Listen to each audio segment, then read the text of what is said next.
ददिरे पायुमिडयं देवासश्च मर्तासश्च जागृतं विभो विश्वपतिं नमसानिशे दिवे अन्तिसन्तं न जहातयन्ति सन्तं न पश्यति देवस्य पश्य कालं न ममारणाजिरेयते वेदादितत्त्वम् अखिलं निजभाषयाय सम्यग्धवाचवचना विषयं स्वरूपं शर्वङ्गचरणं शरणं कबीरनित्यं नमामि नमतां भवमुक्तिहेतुं मूलध्यानं गुरुर्मूर्ति पूजामूलं गुरुपदं मंत्रमूलं गुरुर्वाक्यं मोक्षमूलं गुरुकृपा।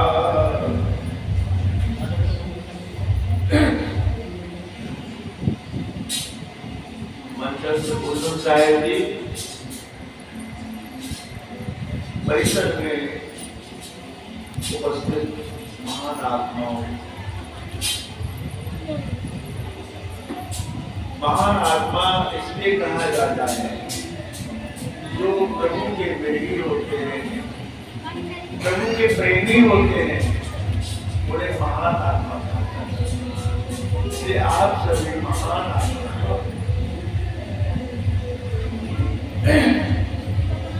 आज अंतिम सत्र का कार्यक्रम है।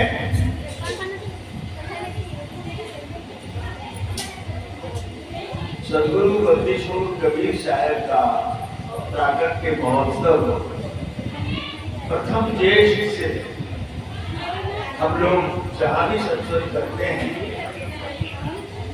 ज्येष्ठ पूर्णिमा तक मनाते हैं, उन्हीं को समर्पित करते हैं, उन्हीं की चरणों में अपनी भावनाओं को व्यक्त करते हैं। इसी संदर्भ में आप सबों का दर्शन हुआ, यह हमारा अवभाग्य है। आप लोगों के बीच यह सद्गुरु की गुण गाथा सुन रहे हैं, सुना रहे हैं और संगीतकार महोदय ने साहिब के जीवन चरित्र पर बहुत सारी बातें सुनाई। यह सौभाग्य है हम सबों का। वास्तव में सदगुरु कबीर साहब संपूर्ण विश्व में अद्वितीय हुए। संत सभी सम्मानित हैं, संत सभी अच्छे हैं, संत कोई खराब नहीं होते, महान होते। लेकिन कबीर शब्द का ही अर्थ महान होता है। कबीर शब्द का ही अर्थ महान होता है। जो स्वयं अपना परिचय उस धारदारा तालाब में दिया हो और वह स्वयं अपना परिचय देव नीमा के घर जाने पर जब एक तरफ पंडित बैठे, दूसरी तरफ मौलाना बैठे, उसका नामांकन करने कि इनका नाम क्या रखा जाए, तो बंदीशोर कबीर साहब ने स्वयं अपना नाम कबीर साहब, मेरा नाम कबीर, हिंदू दुर्ग के बीच में मेरा नाम कबीर, जीव मुक्तावन कारणे अविगत धरासरी। जीव को मुक्ति देने के लिए मैं अविगत से, हम अविगत से चले आए, काहुन परम भेद नहीं पाए। नाम जन्मे गर्भ बसेरा, बालक हुई दिखलाए, काशी शहर जलैत जिडेरा, कहाँ जुलाहा पाए। हे विनेम दे धरियाए, काया कबीर का आए। भक्ति हेतु हम सबके कारण रामानंद चिताए। भक्ति हेतु हंसन के कारण, हंस विशुद्ध आत्माओं के कारण रामानंद को जिताने आए। रामानंद स्वामी मूर्ति पूजक थे, विद्वान थे, बहुत बड़े विद्वान, उभट विद्वान, संस्कृताचार्य थे। संस्कृत में तूती बोलती थी उनकी, पूरे काशी में उनका बड़ा सम्मान था। कबीर साहब, लेकिन जिसे सम्मान मिलता है धीरे धीरे अहंकार भी हो जाता है। भक्ति अहंकार में नहीं हो पाती है, भक्ति तो विनम्रता में हो जाती है। इतना विनम्र कि आप आसमान से जमीन पे पाँव, विशाल ने कहा है कि दास कहना कठिन है, हम दासन में दास, अब तो ऐसा हो रहूं पाँव तले की घास। अब तो मैं ऐसा हो रहा हूं कि पाँव के तले की घास हो गया। उन्होंने ये बात कही। तो रामानंद स्वामी इतने बड़े उभट विद्वान, और एक कथा ऐसी भी है, जब एक बार रामानंद स्वामी काशी में ही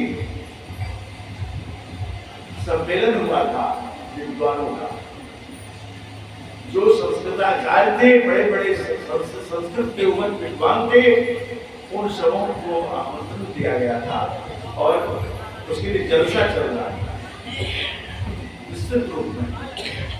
तो रामानंद स्वामी जहां जाते थे विशेष कार्यक्रम में, तो कबीर साहब को कहते थे कि आप भी चलो। तो इसी क्रम में चले। अब मैं बताऊं कि रामानंद स्वामी जब गेट पर गए, तो गेट पर वो निकल कर अंदर चले गए और रामानंद स्वामी को किसी ने रोक लिया, कहा कि आप कहां जा रहे हो? मैंने कबीर साहब कहा, मैं बोल रहा था। कबीर साहब को रोक लिया और कहा, आप कहां चले? आप संस्कृत जानते हैं? ये संस्कृत सभा है, जिन्हें संस्कृत का ज्ञान नहीं है उसे अंदर नहीं जाने दिया जाता है। तो कहा, संस्कृत की बात कर रहे हैं, संस्कृत तो भैंस जानता है। अच्छा, सबों ने मजाक किया है, ये तो भैंस को संस्कृत की बात कर रहे हैं। कहा कि हाँ, सही कह रहा हूं, भैंस ले आओ, वो संस्कृत पढ़कर सुनाएगा, पढ़कर ही नहीं सुनाएगा, उसका अर्थ वाचन भी करेगा। ले आए, खोज करके कहीं से लाएगा, देखो इसकी परीक्षा हुई हो जाए। ले आए और लाने के बाद कहा कि वेद इसके सामने रख दो, रख दिया। कहा कि एक शर्त है, अगर भैंस वेद पढ़ेगा, अर्थवाचन करेगा, तो इस भैंस को भी आप अपने पंगत में बिठाकर सम्मान के साथ भोजन कराओ। ये शर्त माननीय है। अगर इस शर्त को मानते हो आप, तब तो भैंस वेद पढ़ेगा, अर्थवाचन करेगा। पंडित लोग कुछ रुके, विद्वान लोग कुछ रुके, फिर कहा ठीक है, सबको विश्वास होगी, ये बातें तो अभी झूठ हो जाएगा। भैंस के सामने वेद दिया गया, भैंस अच्छी तरह, कबीर साहब ने उसके पीठ पर हाथ रखा, उन्होंने कहा कि प्यारी भैंस, इन्हें वेद पढ़कर सुना दो, उनके अर्थ भी समझा दो। जब वेद पढ़ने लगा भैंस और अर्थ भी कहने लगा, सब भोजन हो गए। अब सब बुद्ध रूप हो गए, शांत चुपचाप हो गए।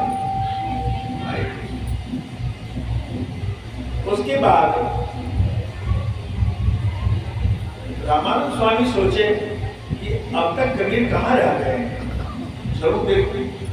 आए थे, मजमा लगा हुआ था, बहुत भीड़ थी, और उस भीड़ में को देख कर रामानंद स्वामी कहा क्या बात है, खड़े होकर समझ गए कुछ बात जरूर है, समझ गए कि ऐसी सी बात। तो रामानंद स्वामी ने सिर पीट कर कहा, अरे तुमने क्या कर दिया, तुम्हें पता ही नहीं, तुम्हें पता ही नहीं क्या कर दिया तुमने। कहा कि गुरुजी वचन बंद हो गए, सत्य वाचन करते हैं, सत्य व्यवहार भी होना चाहिए, सत्य व्यवहार भी होना चाहिए। और उन्हें उन पंगत में, भोजन के पंगत में उस भैंस को भी बड़ी सम्मान के साथ माला पहना करके और भोजन कराया गया। तो कबीर साहब ने कहा किसी को छोटा नहीं समझना चाहिए, छोटा कोई यहां नहीं है। घटघट मेरे साइया सूनी सेठ न कोई, बलिहारी वा घट की जागत प्रगट हो।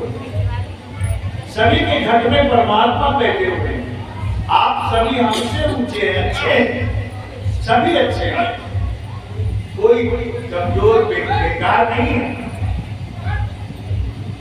संत का स्वभाव होता है वह आत्मदृष्टि से देखते हैं, शरीर नहीं देखते और शरीर के साथ वस्त्र नहीं देखते, और उनका कोई धन दौलत पैसा ये सब नहीं देखते, वो तो आत्माओं को देखते हैं और आत्माओं की बात करते हैं, आत्मा के कल्याण की बात करते हैं, और सभी आत्माओं को हृदय से मंथन भी करते हैं। इसलिए कबीर साहब ने कहा कि संसार में गठरी क्यों बांध रहे हो, अपजस की गठरी। जो शरीर और इंद्रिय संसार में पड़े हुए हैं केवल अपजस की गठरी बांध रहे हैं, और वो अपजस की गठरी जीवन में सुख शांति देने वाला नहीं है। हमेशा कबीर साहब ने कहा आत्मा की ओर चलो, अपनी ओर चलो, लौट चलो, संसार में कुछ भी नहीं है, यह नीरस है, कोई रस नहीं है। लेकिन कौन सुने कबीर साहब की बात, कौन सुने? कबीर साहब ने कहा कि मैं तो संसार में घूम घूम कर उन आत्माओं को खोजता हूं जो जिज्ञासु, जिनके अंदर जिज्ञासा हो, उत्कट अभिलाषा हो कि मैं प्रभु को जानूं, प्रभु को जानने की अभिलाषा जिनके अंदर उत्कट हो, वैसी आत्माओं की खोज। संसार में सत्संग में आते हैं गुरु के पास, संतों के पास, तो संसार की वस्तुओं को मांगने के लिए आते हैं, चाहते हैं कि संसार में ये मिल जाए, वो मिल जाए, वो मिल जाए, वो मिल जाए, जो कि निरर्थक है। वह मिलता उतना ही मिलेगा जितना आपके प्रारब्ध में कमाई है। आप नहीं जानते हैं, कल भी मैंने कहा कि संचित, क्रियमान और प्रारब्ध 3 प्रकार के संस्कार होते हैं। संचित जो पहले जन्मों में कर्म किए हैं आप, उन कर्मों के संस्कार जो आपके चित्त रूपी पटल पर पड़ा हुआ है। चित्त आपका एक कैमरा है, ऑटोमेटिक कैमरा, जो हृदय कक्ष में आत्मा के सन्निकट रहता है।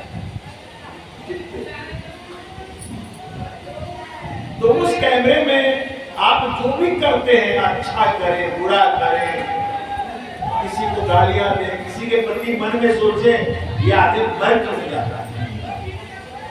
ऐसी भी बातें सोचते हैं मन में, ये आदमी बड़ा दुष्ट है, मर कर जाता है, तो वो भी फोटो आ गया,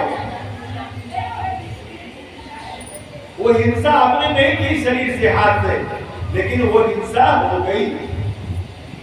मन, वचन और कर्म तीनों प्रकार से हिंसा होती है। वचन से कह दिया फलाने व्यक्ति को मार दो, हिंसा हो गई।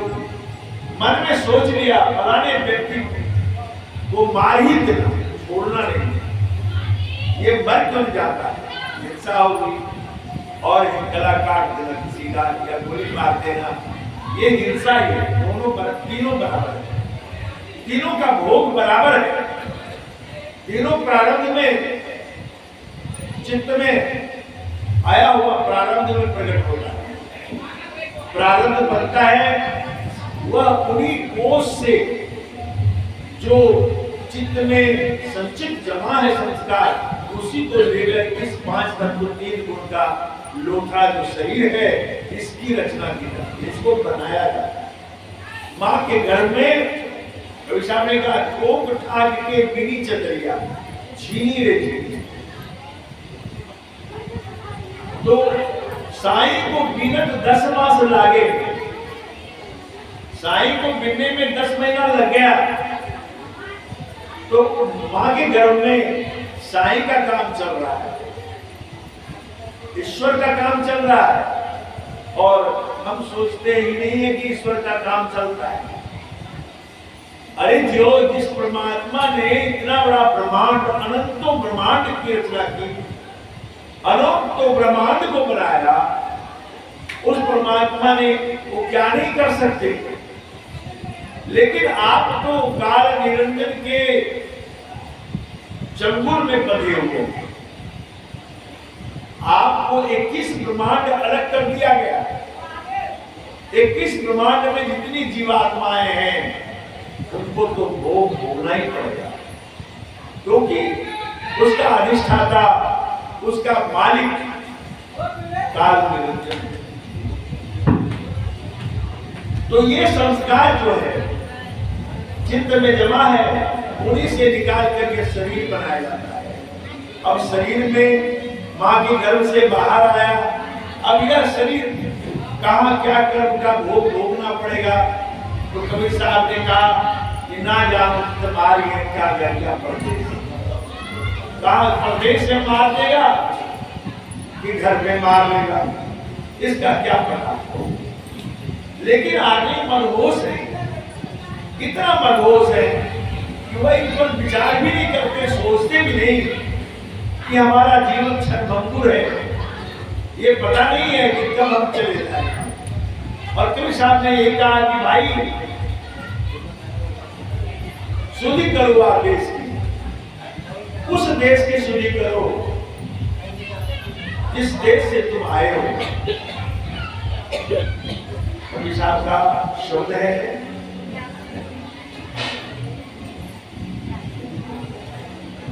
चल हंसा सतलोक हमारे, मेरी आवाज सुनता है, चल हंसा सतलोक हमारे, तो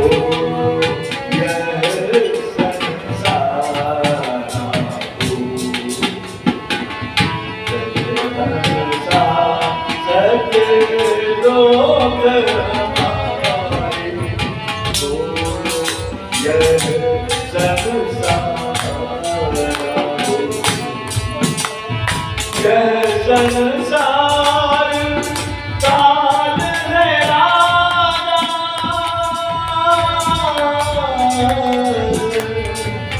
यह संसार काल है राजा, कर्म का जाल सारा, चले हंसा सतलोक हमारे, यह संसारा हो।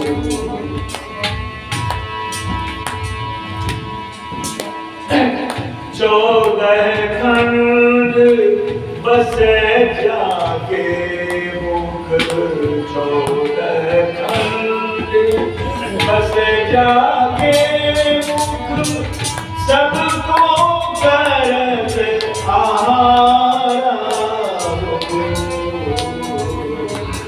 जल हंसा करते रोग हमारे, छोड़ो यह संसारा हो। यह संसार काल है राजा, कर्म के जाल फसाया हो।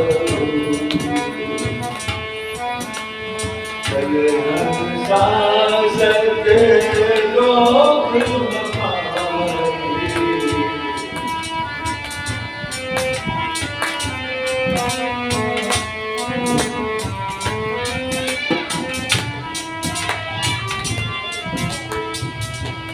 जल हंसा सत लोक हमारे, छोड़ो यह संसारा हो।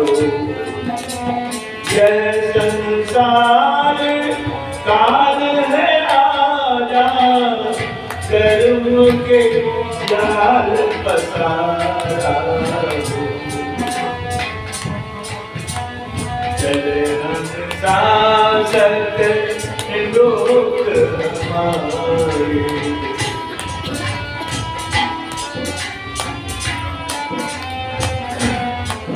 यारी बारी कोई डाकरी यार, यारी बारी कोई डाकरी यार, फिर गए अब तारा हो।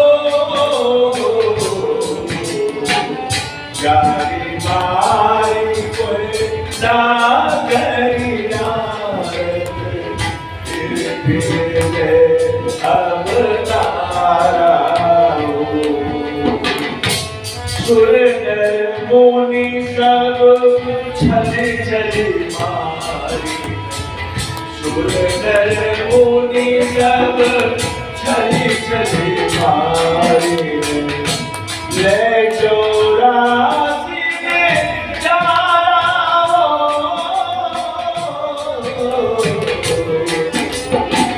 जल हंसा सत लोक हमारे, छोड़ो यह संसारा हो।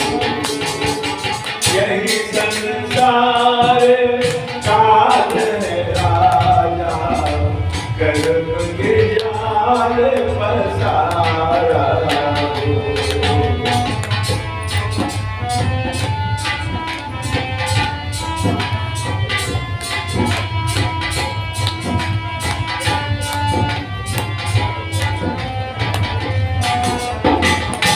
मध्य आकाश आप जहाँ बैठे, मध्य आकाश आप जहाँ बैठे, ज्योति सबद उजियारा हो। मध्य आकाश आप जहाँ बैठे, ज्योति सबद उजियारा हो। श्वेत स्वरूप शबद जहाँ फूले, श्वेत स्वरूप शबद जहाँ फूले, हंसा करत विहारा हो।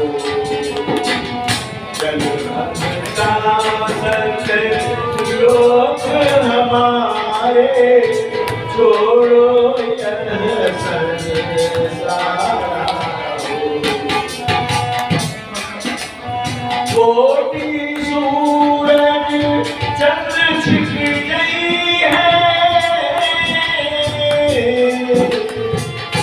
कोटि सूरज चंद्र छिप गई है, एक रोम उजियारा हो। जल हंसा सत लोक हमारे, छोड़ो यह संसार, यही संसार काल है राजा, कर्म न जान पसारा।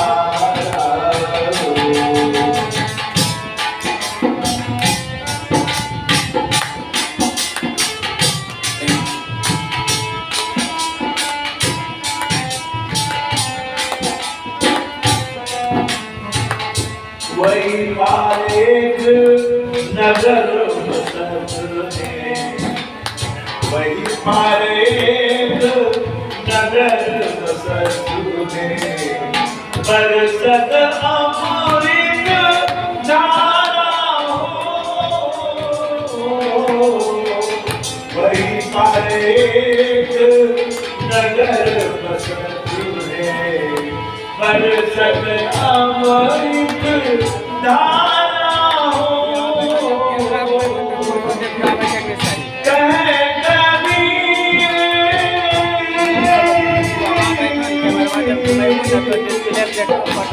कहे कबीर सुनो धर्मदास, कहे कबीर सुनो धर्मदास, लघु पुरुष दरबारा हो।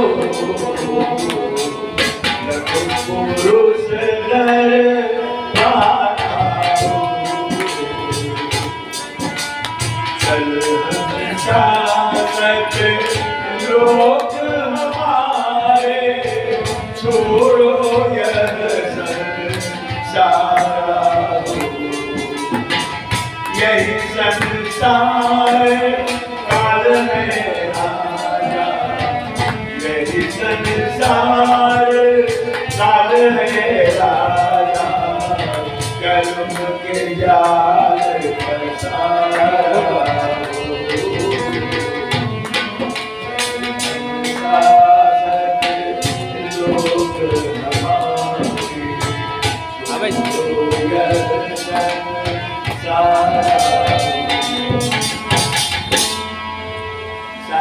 छोड़ कबीर ने कहा, यह संसार की आशा छोड़ दो, ये संसार जो है काल भगवान का है, इसको ज्योति निरंजन कहते हैं, काल निरंजन कहते हैं।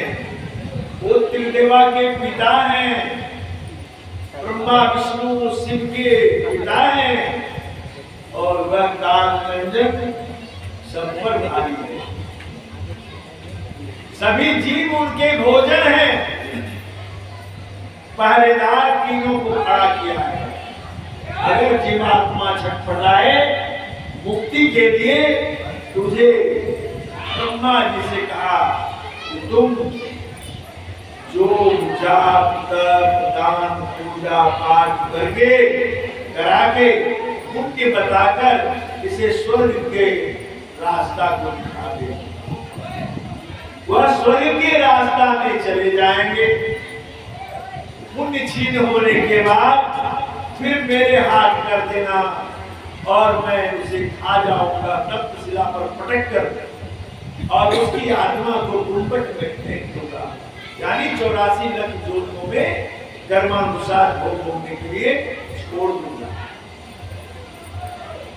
विष्णु भगवान से कहा कि देखो, तुमको मुखिया बनाता, 3 लोग 14 भवन का तुम मुखिया हो, यानी राजनीति जो है तुम्हें सौंपता हूं। तुम जीव का पालन पोषण करता बनो, और जो जीव भक्ति के लिए बेचैन हो उसे बैकुंठ का रास्ता दिखा दो। शिव जी को कैलाश में स्थित कर दिए कि भाई आप जो है बस जो भी आदमी अच्छे बुरे कर्म करें सबको जो है रिद्धि सिद्धि के द्वारा संसार की वस्तुओं को दे करके और उसे जो है मेरे हाथ में दे देना। तो इस प्रकार से स्वर्ग पाताल जीव मृत्यु मंडल 3 लोक विस्तारा, अवधू निरंजन जाल पसारा। निरंजन भगवान ने जाल पसारा है 3 लोग 14 भुवन में। तो जीव उनके हैं 2 मार्ग हैं, एक दयाल मार्ग, एक काल मार्ग। जीवात्माएं 2 मार्ग से प्रवेश करती हैं। एक दयाल मार्ग को सीधा सतलोक जाते हैं और काल मार्ग में इनके द्वारा इनके निरंजन भगवान के हाथों पड़ते हैं। तो सदगुरु कबीर साहब ही ऐसे महापुरुष हुए, ऐसे सदगुरु हुए जो इन बातों को खोल खोल कर समझाया और उसे मारने के लिए, उन्हें मारने के लिए इन्हीं बातों को सुनकर उन्हें मारने के लिए 52 कसमी कसी गई। 52 प्रकार से रचना की है इसकी मृत्यु का, इसको किसी प्रकार मार दिया गया। कबीर साहब आग में जलाया गया, तेल के कड़ाह में डाला गया, हाथी से कुचलाया गया, क्या क्या नहीं किया, लेकिन वो मरने वाले जीव तो थे नहीं। हिंदू तुर्क के बीच में मेरा नाम कबीर, उन्होंने कहा खुद जीव दावर काल में अव्यक्त धरा शरीर, जीव को मुक्ति दिलाने के लिए अव्यक्त से मैं आया हूं। अव्यक्त मने अमन नहीं, व्यक्त मने खाली, जो कहीं खाली नहीं है, यानी सर्वव्यापक है। उस सर्वव्यापक सत्ता से वह ज्ञान धारा को लेकर प्रकट हुआ। ज्ञानी जीवन ज्ञान देने के लिए, आत्माओं को बोध कराने के लिए, स्वयं का बोध कराने तुम कौन हो। यह सदगुरु कबीर साहब सारी आत्माओं को आत्मदृष्टा बनाने के लिए प्रकट हुए और संसार में आत्मज्ञान देने का प्रयास किया। पर संसार के प्राणी ऐसे हैं, कबीर साहब ने कहा कितना मनाओ पाँव पड़ी, कितना मनाओ रोए, हिंदू पूजे देवता और तुर्क में का हुए। जो देवता कि आपसे एक सीढ़ी नीचे है, आपसे एक सीढ़ी नीचे है देवता, और आप एक सीढ़ी ऊपर है। अगर विश्वास ना हो तो रामायण में देख लें, रामायण ही कह रहा है। क्या कह रहा है रामायण?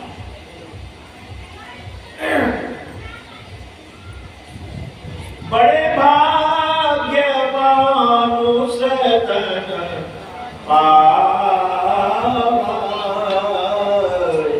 सुर दुर्लभ सदग्रंथ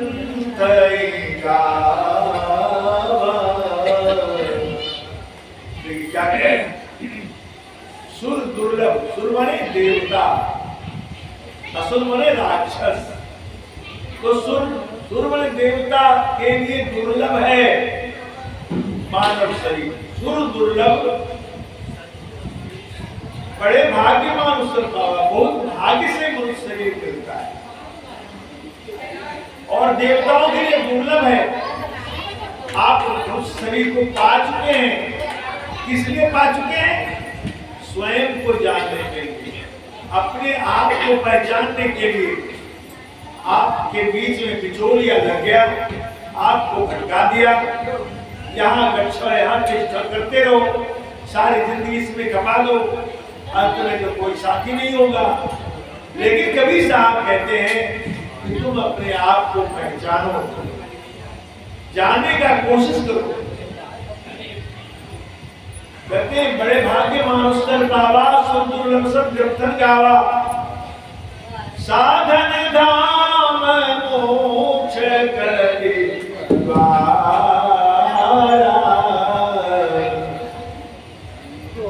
क्यों मनुष्य जीवन क्यों दुर्लभ है और कितना महान क्यों है? साधना का धाम है यह शरीर, इसमें मोक्ष का दरवाजा है, मुक्ति का द्वार है शरीर में। उस मुक्ति का द्वार को जानकर और साधना के धाम को में प्रवेश कर अपनी चेतना को समेटे, और चेतना को जब तक समेटेंगे नहीं तब तक जीवन उद्धार नहीं हो सकता। तो मैं यह कह रहा था, थोड़ा ध्यान देंगे, थोड़ी देर तो मैं आपको सुनाऊंगा। माता जी आप सबको थोड़ी देर सुनाऊंगा, उसके बाद तो वक्तव्य तो बंद हो जाएगा, फिर तो चले जाएंगे। थोड़ी थोड़ी सुन लें और इस पर विचार भी तो करें ना। सो परत्र दुख पावई, सिर धुनी धुनी पछताए, काल ही कर्म ही ईश्वर ही मिथ्या दोष लगाए। कहते हैं इस मनुष्य जीवन को पाकर जिसने आत्मबोध नहीं पाया, उसकी क्या दशा होती है? वह उससे कुछ भी होता है तो दूसरों को दोष देते हैं। उसने हमें घड़ी आंख करके देखा, मुझे बीमारी हो गई, उसकी आंखों में दोष है। यही कहते हैं उसकी आंखों में दोष है। उसे दोष दे रहे हैं परिजनों को, समाज के लोगों को, और कहते हैं देवी देवता का इतना मैंने पूजा किया, किसी ने हमारा भलाई नहीं किया, ये विपत्ति आनी पड़ी, हम तो दुखी हो गए। कहेंगे सत्संग में हमने नाम लिखाया, दीक्षा ली, फिर भी तो हमको संसार में दुखी दुख है। अरे भाई दुख कौन देता है? कोई दुख नहीं देता। दुख तो आपके प्रारब्ध कर्म है, जो संचित से क्रियमान से संचित हुआ और वो प्रारब्ध में प्रकट हुआ है। इस शरीर का जो होना है वो तो होगा ही, उसको कोई नहीं बचा सकता, कोई नहीं काट सकता है। संयोग बस प्रारंभ समाप्त हो गया तो ठीक हो गए। आप सोचते हैं किसी ने हमको अच्छा कर दिया। इस भूल भुलैया में सारे संसार के लोग रहते हैं, इसी भूल में रहते हैं कि हमें जो फलाना ने कुछ कह दिया तो हमें हो गया। कहने से कुछ नहीं होता है, प्रारब्ध जटिल है, इसको भोगना पड़ता है। बड़े बड़े संत भोगते। आपने देखा रामचंद्र भगवान जो थे, तीनों लोक के मालिक कहे जाते, सब लोग उनकी पूजा करते। कभी भगवान राम को सुखी देखा आपने? कर्तव्य परायणता उनमें थी, महापुरुष थे और सारी जिंदगी मर्यादा को पालन करने के लिए भोगते थे। कभी मर्यादा राज प्रजा की मर्यादा के लिए, कभी पिता की मर्यादा के लिए, कभी माँ की मर्यादा के लिए, सारी जिंदगी दुख भोगते रहे और अंत में चले गए। तो आप देखें, राम ने चरित्र करके दिखा दिया कि जो सत्य के मार्ग पर चलते हैं उसे तो दुख भी होता है, समस्याएं भी आती है, तो वो तो नहीं करते। लोग डरने लगते हैं, राम को परमात्मा मान लिया और उसी को भगवान राम से कहते हैं, उन्होंने खुद कहा, रामायण में उठा लेते के तुलसीदास जी महाराज के द्वारा उन्होंने कहा कि प्रकृति पार प्रभु सौरवासी, वह परमात्मा प्रकृति के पार है। और आप रामायण पढ़कर भी प्रकृति में बोलते हैं। गीता भी यही बात कह रही, गीता ने भी यही कहा कि प्रकृति में अर्जुन जो भूत को पूजता है वह भूत की जोनी प्राप्त करता है। भूत क्या है? तीन काल है, काल तीन है, भूत, वर्तमान और भविष्य। वर्तमान में तो अभी है, भूत जो बीत गया, बीते हुए को भूत करते, वो भूत में चले गए। अब बीते हुए की जिंदगी दोहरा रहे हैं। अभी वर्तमान में आप अपने जीवन में खड़े नहीं हो पाए हैं, वर्तमान को संवारा सजाया नहीं है, जुड़ नहीं हो पाए हैं और भूत में चक्कर लगा रहे हैं। क्या दशा होगी? भूत में जो बातें महापुरुष हो गए, ठीक है, हमारे लिए आदर्श है, अच्छी बात है, लेकिन वो भी तो कहा है कि तुम्हारे अंदर ही सब कुछ है, तुम अपने अंदर ही देखो ना, तुम बाहर क्यों देख रहे हो? तो लोग मानते नहीं, लोग केवल बाहर की चीज खोजते हैं, बनी बनाई मिल जाए, सस्ते में सब कुछ हो जाए। मनुष्य जीवन संघर्ष के लिए है। इस जीवन में संघर्ष है। ये जीवन चैन की नींद सोने के लिए नहीं है। जो व्यक्ति चैन की नींद सोने के लिए सोचते हैं कि मैं चैन की नींद ही सोता रहूं, तो वो भूल गए, वो कुछ भी नहीं कर पाते और अंत में संसार से हाथ झाड़कर चला जाएगा। इन बातों को समझिए। यहाँ जो कहा साहब ने काल रंजन के चंगुल में पड़े हुए हैं, इस चंगुल से बचना है आपको। कैसे बचेंगे? जो सद्गुरु आए, संसार के आत्माओं को जिताए, बंदी छोड़ कर आए, बंधन से मुक्त कराए संतों को, साधुओं को। अब देखिए कलक बुखारी की बात कह रहा हूं। कलक बुखारी आज अफगानिस्तान में है। वहां का बादशाह इब्राहिम था। इब्राहिम के यहाँ साहब किस तरह चिताए इब्राहिम को? इब्राहिम के यहाँ तो बहुत सारे नाटक किया होगा। इब्राहिम ने सारे हिंदू साधुओं को, मुसलमान फकीरों को पकड़ पकड़ कर जेल में डाल दिया। हजारों हजार लोगों को इब्राहिम ने कहा, तुम बैठ करके खाते हो हमारे राज्य में, तुम कुछ मेहनत नहीं करते हो, खाली माला फेरते हो और हमारा अन्न खाते हो। है चमत्कार, दिखाओ तब तुझे मानेंगे, नहीं तो जेल में चक्की पिसो। सबको जेल में चक्की पिसवाने लगे। चक्की पीस रहे थे, बेचारे दुखी थे। दयालु सद्गुरु वहां पहुंचे। भाई संतों को सताया जा रहा है, संतों की रक्षा कौन करे? बंदी छोड़ कबीर पहुंचे वहां पहुंचकर बहुत सारे नाटक किया होगा। बहुत क्या करूं, थोड़ा कहता हूं। चले गए वहां जाकर बादशाह के सभागार में पहुंच गए। सभागार में पहुंच करके और बादशाह के राजमहल के अंदर घुसते ही चले जा रहे थे। अरे ये बुढ़ा कहां से आ गया? क्या काम है? राज काम कुछ नहीं है, मेरा ऊंट जो है इस राजमहल में आगे छिप गया है, उसे मैं खोज रहा हूं। कहा करे ऊंट कहीं राजमहल में घुसता है? बेवकूफ बनाते हैं। निकालो इसे, पकड़ के धकेल कर निकाल दिया बाहर। फिर साहब ने सोचा है तो ठीक है, अब क्या करूं? कबीर साहब वहां जाकर के दूसरे दिन जिस मखमली सेज पर सोता था इब्राहिम गद्देदार पर, वहां जाके एक दान के चादर सो गए। जब बादशाह को विश्राम का समय आया तो वहां गए। अरे यही तो दुख हो जाना, यहाँ क्यों चला है? कैसे चला है? मेरे रंगमहल में क्या विश्राम गृह चला है? सिपाहियों को ऐसे खड़े निकाल दो, आज इसको मैं सजा दूंगा, आज मैं सजा दूंगा। इसको पाए में बांध दिया, तो विशाख को पाए में बांध दिया, हाथ पीछे करके, और कहा कि ठीक है कोड़े लाओ। कोड़ा लाया और कोड़े से मारना शुरू किया।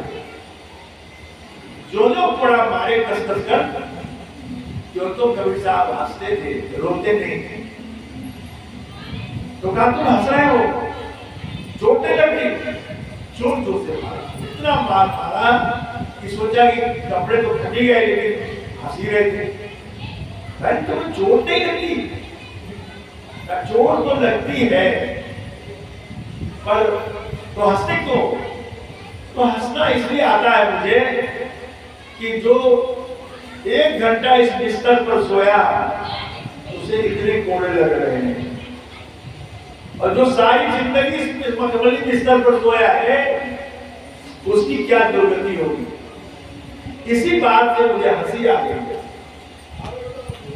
अब तो बादशाह दिमाग चढ़ गया, कहा कि ये कैसी बातें कर रहा है, इसको मारे जा रहा हूं, इतने कोड़े मार दिया पर चोट नहीं लगती है और ये बोल रहा है। बादशाह सकबका के कहा, खुला दिया हाथ पैर कहा कि निकालो इसे बाहर करो, बाहर कर दिया। बाहर करने के बाद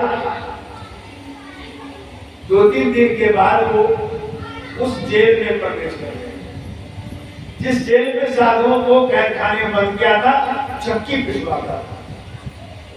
वहां चले गए। कबीर साहब कहते हैं कि भाई आप तो संत महात्मा हो, प्रभु के बंदे हो, माला सुमरन लो, भजन करो, उनकी याद करो, सुमरन करो। कहा क्या करें साहेब, हमें तो राजा ने बंदी बनाया है और घोड़े पहनाता है और काम करवाता है। कहता है कि तुम मेरे राज्य का अन्न खाते हो तो कोई टैक्स नहीं दिया मुझे, तुझे मैं मारूंगा।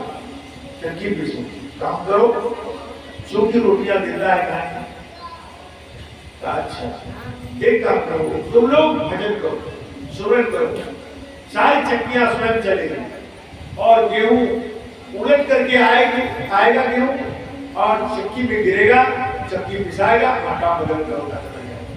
आटे का ढेर लग गया। सारी चक्कियां, हजारों चक्कियां थी, हजारों चक्कियों में आटे गेहूं उलट करके पड़ रहे थे और जो है चक्कियां पिसी जा रही थी और सारे गेहूं आटे तब्दील हो रहा था। दरोगा ने देखा, जेल का दरोगा जो होता है वो तो देख के अचंभित हो गया, ये तो चमत्कार हो गया। दौड़ा दौड़ा गया बादशाह के पास, कहा बादशाह सलामत, आज तो जेल के अंदर अद्भुत घटना घट गई। कहा क्या? कहा एक साधु आया है, सारे चक्कियों में अपनी लखुटी बैसाखी जो है उसे सटा दिया और सारी चक्कियां चलने लगी। गेहूं उड़ करके उसमें प्रवेश कर रहा है, चक्की स्वयं चल रही है, आटे पीसे जा रहे हैं। सभी साधु लोगों को कहा कि भगवान का नाम लो, ईश्वर का नाम लो, सुमरन करो, ध्यान करो। बादशाह फिर दौड़ गया। बादशाह के साथ तो बहुत सारी बातें हो गई थी। कहा कहीं वही साधु तो नहीं है जिसे मारते जो घोड़े से भी चोट नहीं आई। और उसके बाद वो आया बादशाह। बादशाह देखा तो वही साधु है, सीधा चरणों पर गिर पड़ा और कहा कि मुझे क्षमा कर दो, मैं बहुत अपराधी हूँ। कहा कि नहीं, मैं क्षमा करने वाला कौन होता हूँ? तुम ईश्वर के बंदे को, जो जितना जिसको आता है, चमत्कार नहीं जानता है, कोई केवल प्रभु का नाम तो ले रहा है, इसे तुमने कैद खाने में बंद करके और चक्कियां पिसवा रहे हो। संतों साधुओं को कितना बड़ा जुर्म है। माफी तो इसे मांगो, मैं तुझे माफी करूं। कहा कि इन्हें जो है नए वस्त्र पहनाओ, स्नान करवाओ, सम्मान के साथ वस्त्र दान करके, खाना पीना खिला करके, भोजन और दान दक्षिणा दे करके, चरणों को स्पर्श करके सभी संतों को विदा करो और भूल के से कर्म मत करना। उसके बाद वो बेचैन हो गए, सबके आदेश दे दिया सेवा करो। उसके बाद कहा कि आप कहाँ रहते हैं? मुझे पता नहीं आप कहाँ रहते हैं, आप हमें चरण छोड़े नहीं, मैं चरण नहीं छोड़ूंगा, आप मुझे बताओ, मुझे अपने शरण में ले लो, मुझे ज्ञान दे दो। तो कहा मैं तुम्हारे खंडर में रहता हूँ, पिछले वाले राजमहल के खंडर जो है ना, उसी में मैं रहता हूँ, आगे दर्शन कर लेना, वही तुमको ज्ञान दूंगा। अब तो रात दिन ना आवे राजा को, बादशाह को नींद ही ना आवे। बादशाह जो है सोचता विचारता उसी खंडर में पहुंच गया। वहां क्या हो रहा था? वहां हो रहा था ये कि उसे जो है एक सन्यासी वहां अपने आप को कोस रहा था, कह रहा था कि 25 वर्ष बीत गए, मैं संन्यास लिया हूं, लेकिन बेकार जीवन गया। इस संन्यास लेने पर भी मेरा जीवन बेकार है, बेकार ये संन्यास। तो साहब ने कहा, कवि साहब ने कहा अरे तूने तो कोई संन्यास लिया ही नहीं,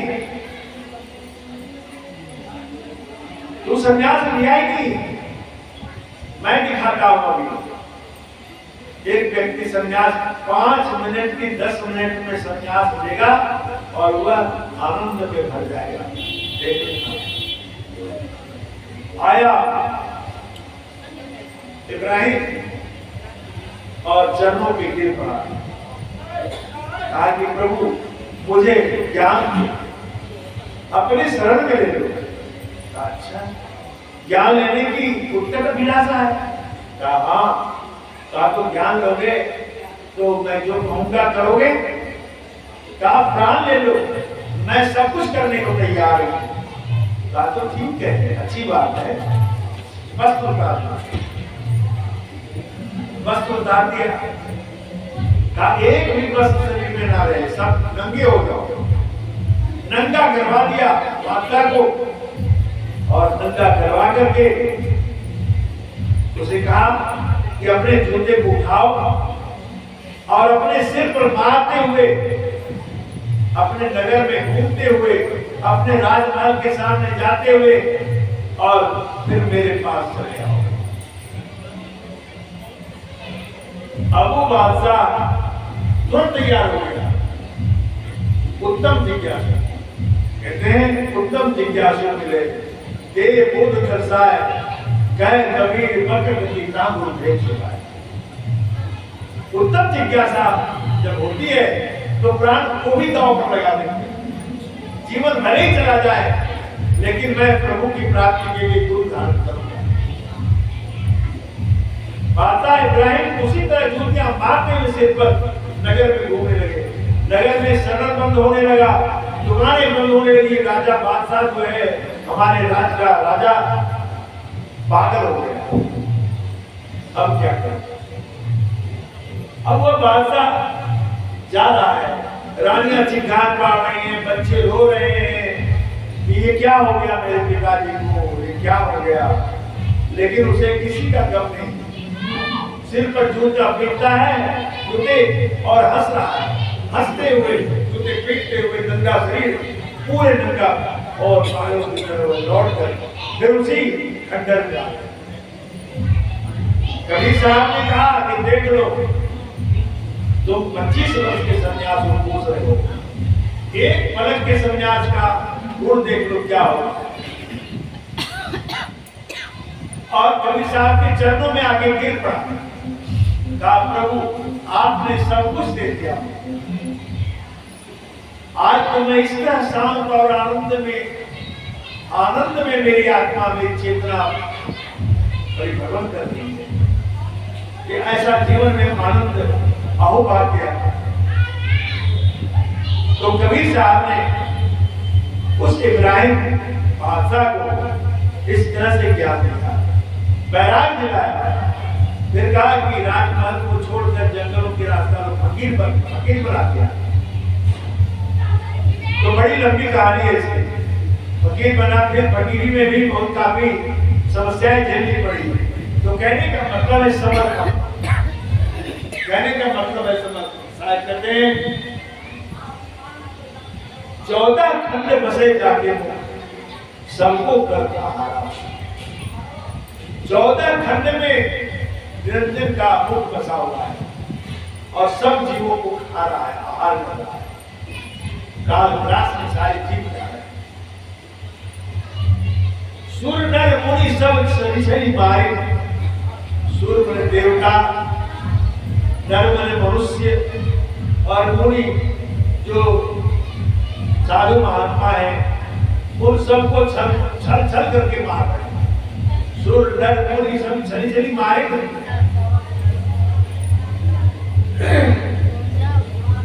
लय 84 में डाला हो और मार कर 84 लाख जोलों में डाल दिया। कहते हैं मध्य प्रकाश आप जहाँ बैठे ज्योति समझ उजियारा, वो मध्य में बैठा है। निरंजन ने अलग सतलोक भी बना दिया, अलग सब कुछ बना दिया। संसार के जीवों को भ्रमित करने के लिए नाना ग्रंथ की रचना कर दिया। और साहब से जब सामना हुआ तो साहब को कहा कि साहब आप सब लोग से आए हैं जीव को चिताने के लिए, ये तो हमारा खेती है, आप हमारी खेती को बिगाड़ने के लिए आए। खेती के बिगाड़ने के लिए आया इसलिए हूँ कि जीव की कड़ाह सुनकर जीव तुम्हारे प्रताड़ना से दुखी है, इस जीव को मैं सुख देने के लिए आया हूं, परमानंद की प्राप्ति कराने आया हूं। कहा तो हम ही को दे दीजिए, हम ही सबको पार लगा देंगे, आपको कष्ट उठाने की क्या जरूरत है। कहा कि नहीं, यह तुमसे संभव नहीं है, तुम तो जीव को खाते हो। साहब के साथ युद्ध भी हुआ, क्या क्या घटनाएं घटी, लेकिन साहब ने कहा कि मैं तो आ गया हूं, सतपुरुष का आदेश मिला है जीव को उद्धार करने का, तुम देख लेंगे, तुम रोक लेना। तो सारे संसार में अपने ज्ञान प्रचार प्रसार किया। कहते हैं साहब इसके अलग श्वेत स्वरूप समझना पूरे हंसा कर बिहारा हो, वह श्वेत स्वरूप, श्वेत में सफेद उजला। आप प्राकृतिक स्तर पर भी देखते हैं कि सभी रंग श्वेत पर चढ़ता है, जितने रंग है वो सभी किस पर चढ़ता है, श्वेत पर। और फिर श्वेत रंग से पोत दिया जाए तो रंग समाप्त होता है। सभी रंग खत्म होने वाला है, कोई रंग अस्थायी नहीं है, लेकिन श्वेत जो है सत्य रंग। आत्मा भी श्वेत, परमात्मा भी श्वेत, उसका ज्ञान भी श्वेत। इसलिए श्वेत जो है, श्वेत पर एक शब्द मैं सुना देता हूं, समय एक शब्द सुना करके शॉर्ट में हल्के में ये करके समाप्त कर दूंगा।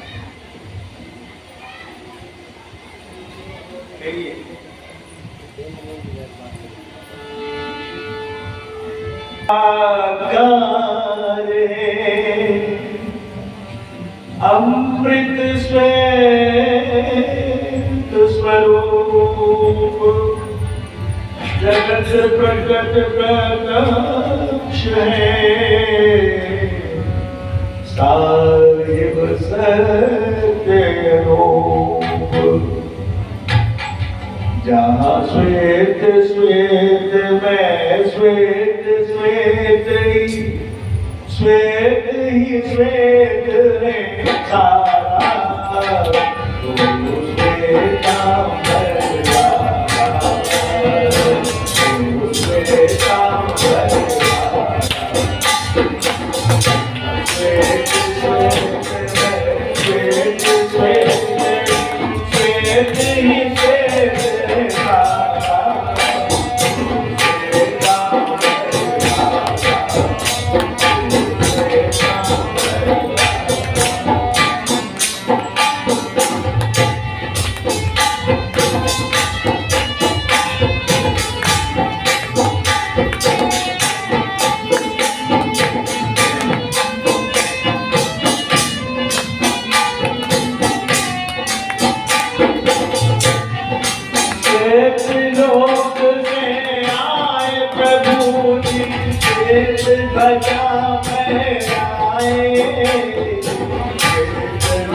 श्वेतांबर वाला आत्मा भी श्वेत है, जो अनुभव मुझे हुआ है इस भक्ति में लिखा है, और पूरा ज्ञान भी श्वेत है।